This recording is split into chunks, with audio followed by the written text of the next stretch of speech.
Hello guys, mga kabongga, kamusta? Nandito ako ngayon sa Santa Cruz, Zambales. Maulan, may bagyo. Pupuntahan natin yung bagong ah, palengke. Pagpunta mo sa mismong bagong palengke, yung paligid niya, yung dinadaanan ng tricycle, hindi pa siya gawa.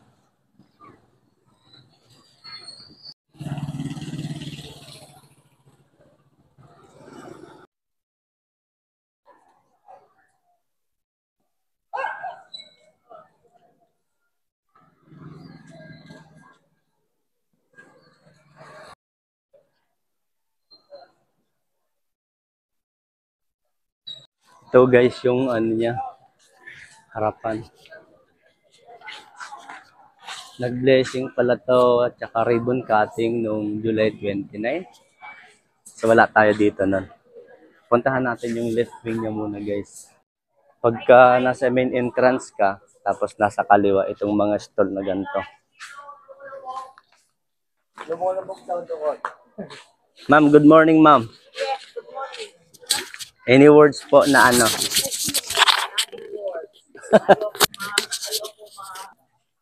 Andito yung left wing niya, mga damitan. Ayan. Hello ma'am. Oh, may daan din pala papunta sa likod. Tapos doon mga estasyon ng tricycle. Hindi ko alam po anong lugar to, basta Santa Cruz. Ayan.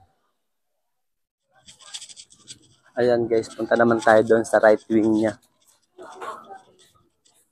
Ma'am. Shout out po. Hello. Ano pangalan niyo ma'am? Cheryl. Sige saan? Taga Pamunaran po. Pamunaran? Ayan po yung boss namin. Ma'am, good morning ma'am. Hello po, good morning.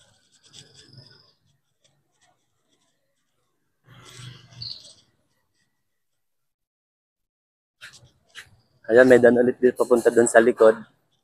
Tapos, sa part na to, andyan yung Magic Mall. Tapos yung bakanting loting ko, siguro mga stall pa yan o mga gagawin. And guys, mga kabongga gustong mag-promote, mag-shout out ni ma'am.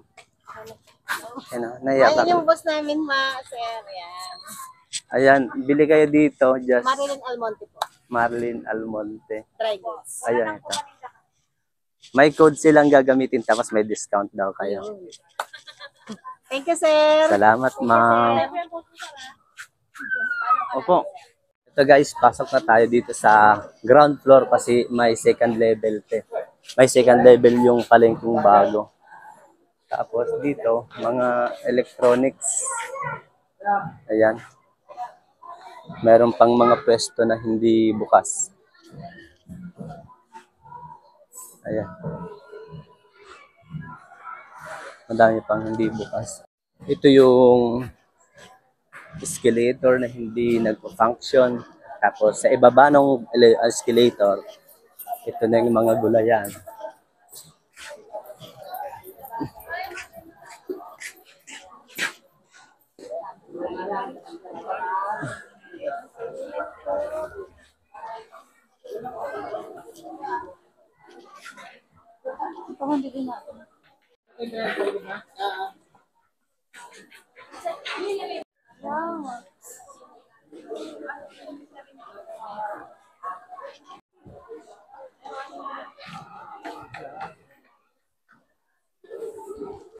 Ito na yung sa likod niya. Yung part na to hindi pa siya tapos. Ayan.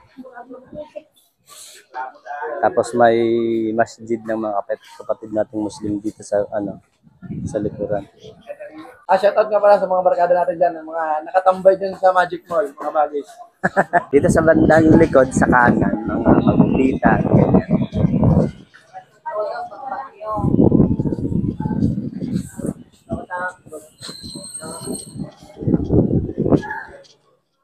Mula dito sa likod. Siguro meron ding danan doon sa kabila. Dito sa kaliwa ako pumunta. Andito sa may Sabon Station ni Sir. Andito yung hagdan papunta sa second floor. Tara punta na.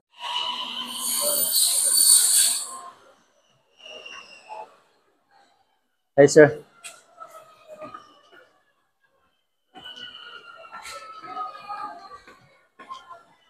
Ayan.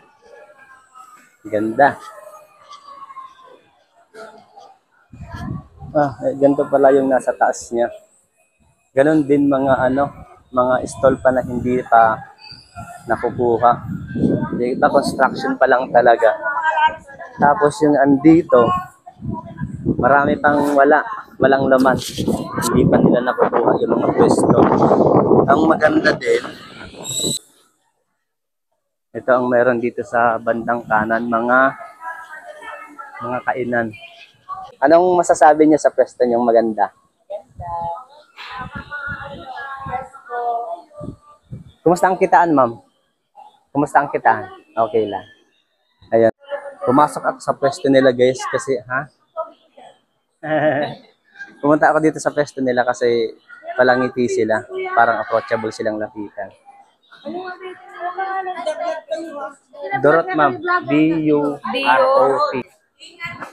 Pagod ang nangyayari pag mamamalengke ka. Ayun lang po talaga, ma'am, no? Ang gulo nila. May gulay sa taas, may sa baba. Hindi ba organized, ma'am? Ay, ang talino nung nag-organize, grabe. Pinakamatalino sa buong mundo. Dapat siya ang mamalengke para alam niya. Tama naman yun, ma'am, kasi nangungupahan kayo, no? Yung pamamalengke ng tao, sobrang nakakapagod. Opo, tama. Dapat niya convenience yung kinonsider, ma'am. Oo. Mayroon ba naman gulayan, ay istaan, karnihan, nandun ng putas, dapat yan gulayan. Oo. Pinag-isa nila, ay ang talino nga ng gumawa ng palengke. May freedom of tayo speech. Marami din po tayo nagreklamo. Tapos kung Pagbungad ko pa nga, ma'am, eh. drugstore, nasa taas, emergency bibili ka ng gamot, mamamatay ka na muna bago ka makakarating. Totoo yun. Dapat nasa bungad sila. Oo, tama. Totoo Ang yun. drugstore. Oh, napakatalino ng Dito sa part na to, marami pang mga pwesto na hindi nagagamit. Ito sa likod, ito siguro yung ito siguro yung para magpapasok tsaka maglalabas ka ng mga kargada mo. Ayan. Tingnan natin sa likod kung anong meron dun sa ibaba. Hi, ma'am. Good morning po. Tulad niyang sinasabi ko na ito yung daanan, may exit door talaga sila. Yung sa part na to, okay. Ang tagal ang lalim.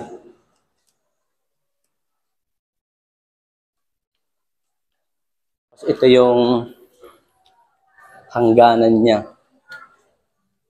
Yan. Nakatiles naman lahat, guys. Tapos malinis, tapos siya sa hangin. May mga drainage naman siya.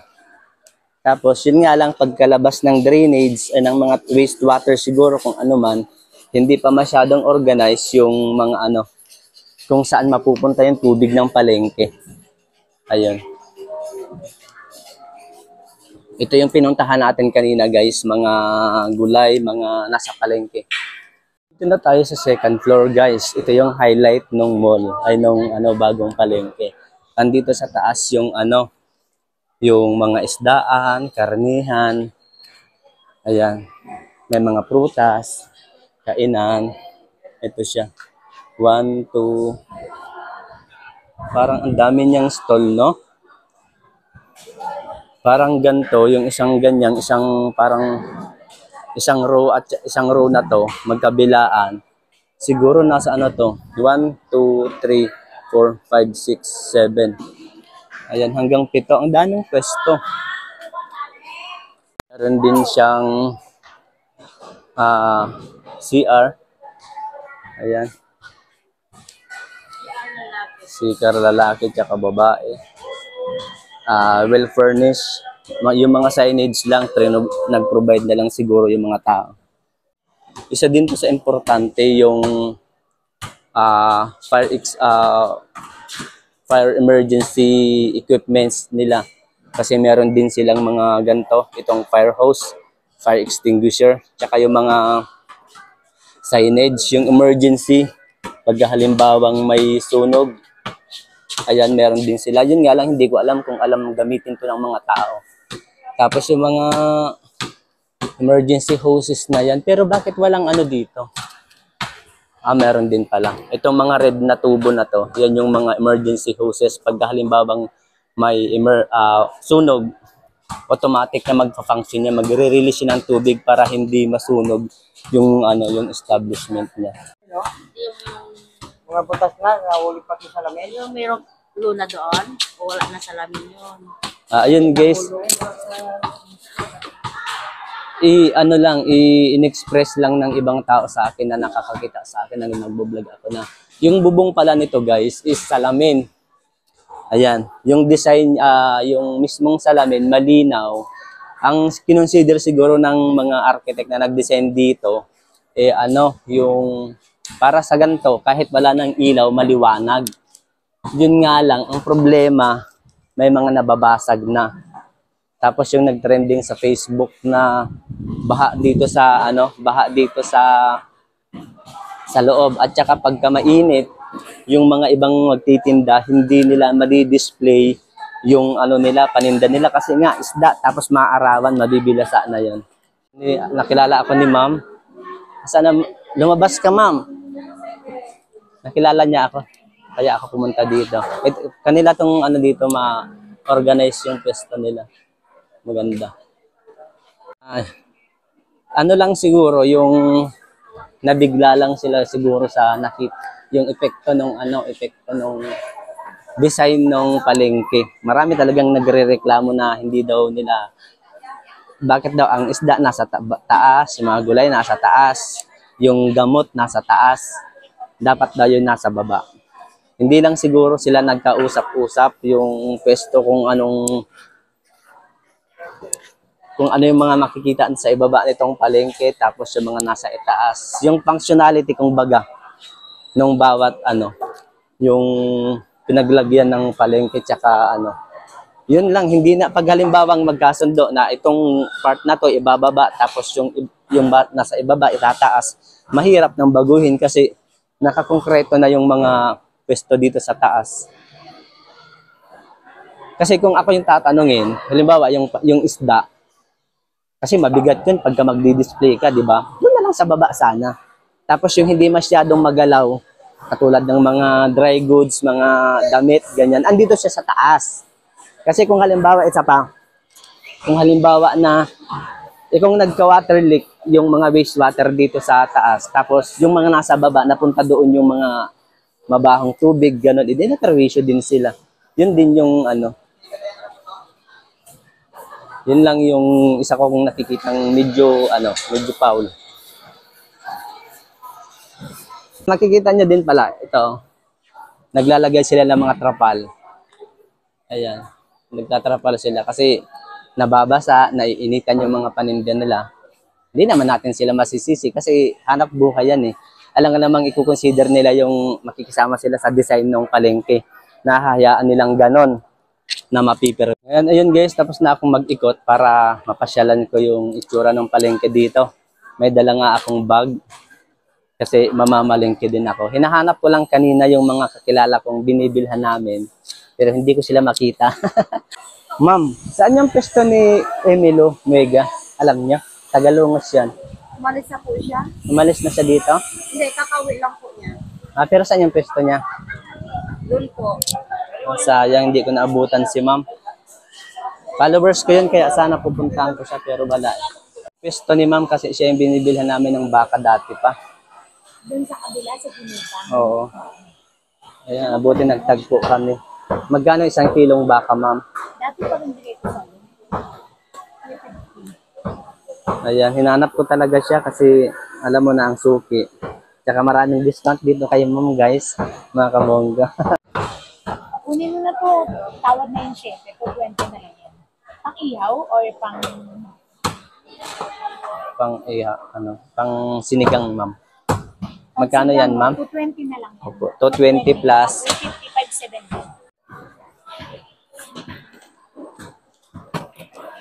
O ma'am, final say, kumusta ang kitaan natin ma'am? Medyo mahina ako ngayon sa paglipat kasi alam mo naman sarado ang escalator. Opo, yan. Mahirapan yung mga tao, lalo na may mga edad. O nga, si nanay ko nga ma'am, di na siya sumama eh. Hindi sila makakakit. Oh. Isipin mo, 16, 17, 34 na hagdanan. Isang akyatan mo. Paano pa pagbaba mo? Oo, may karga ka pa. Ayun. Salamat ma'am. Ayan guys, gusto ko silang bilhan lahat yung mga nagtitinda. Pero hindi ko alam kung paano ko sila bilhan lahat. Medyo sabi nga ni ma'am, medyo mahina pa daw kasi may epekto din talaga yung access ng tao dito sa palengke. Yung functionality kasi siguro hindi nakita masyado, hindi na consider.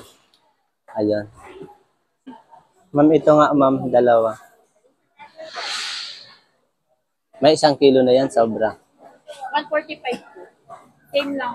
145. Ma'am, pa-chop ako ma'am. At pang sila. Sir, pa-chop ako ng ay hindi pala, yung isa lang, pang-anim. Ito po. 6, yung isa pang-ihaw. Ito pang yaw. Oo. Ito ang 6 na slice po. Good morning po. Yan yung pinakamagaling maglinis ng slice. Oo nga sir, ang galing ng galawan eh. Sa magubuksan mo sa likod? Ano na lang sir, Hindi ba yan? Ano ba? dito na lang wag nang biyakin sa likod. Ayun guys. Tapos na akong namili ng mga isda, karne, ayan. Bababa na ako. Kasi doon sa baba yung maraming gulay. Saan ba yung daanan? Sa kaliwa lang pala yung daanan, oy. Ayan, last site dito sa likod sa taas. Mga pestuhan ng manok to sa likod. Naghanap ako ng Adidas pero wala daw. Kaya bababa na tayo.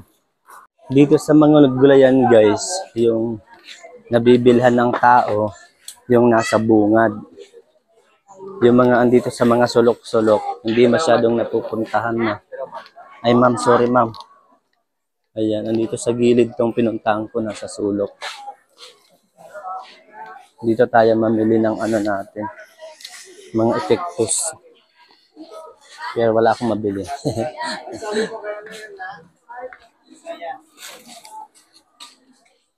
Dito ata meron.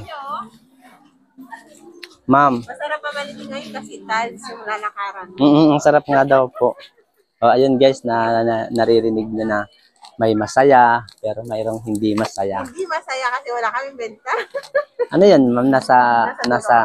Nasa period pa kayo ng transition ng adjustment. Nahanap pa nila kami. Pero aayos din yan. May masaya, may medyo high blood sa sitwasyon nila. Vibrate ko, walang mangyari. Baka mamatay ka pa. Lita, nasa vlog ko naman yun. Pag halimbawang sinerte ako, di balik ako dito. Yes po. Thank you so. Ayan. Nay, manali kong repack mo no, Nen. Ayun, repack mo, Nay. 20. Ilapay ko. Ma'am, kung na. Ay, isulo ba na? Tapos naman lang siniba ko. Bali na itapesan, siniswerte ako man. Bultawong kata. Salamat.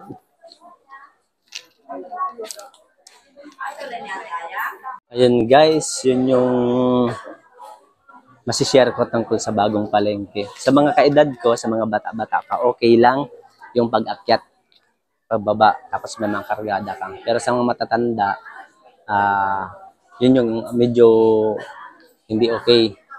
Umaangal sila. Yung effect nun, yung mahina ang benta ng mga nagtitinda rito. Pero nandun pa naman sila sa transition ng yung adjustment siguro.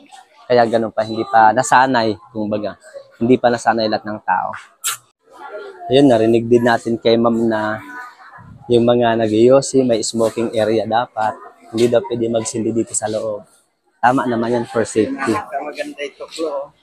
Ayun guys, palabas na tayo. Ang problema ngayon, hahanapin ko pa yung istasyon ng tricycle. Dito yung sakayan pa na iba. Papunta ng Lungos, Bulitaw.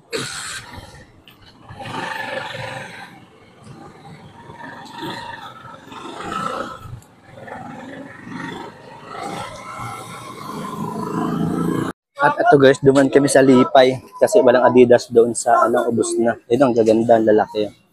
Pangalan po ulit ng meat shop nyo, ma'am? Dolores Crispy Kingston. Nice. Dorot po, Dorot. Dorot. D-U-R-O-T. Magkano isaw? Salamat. 140 po. Ay, sa isa po.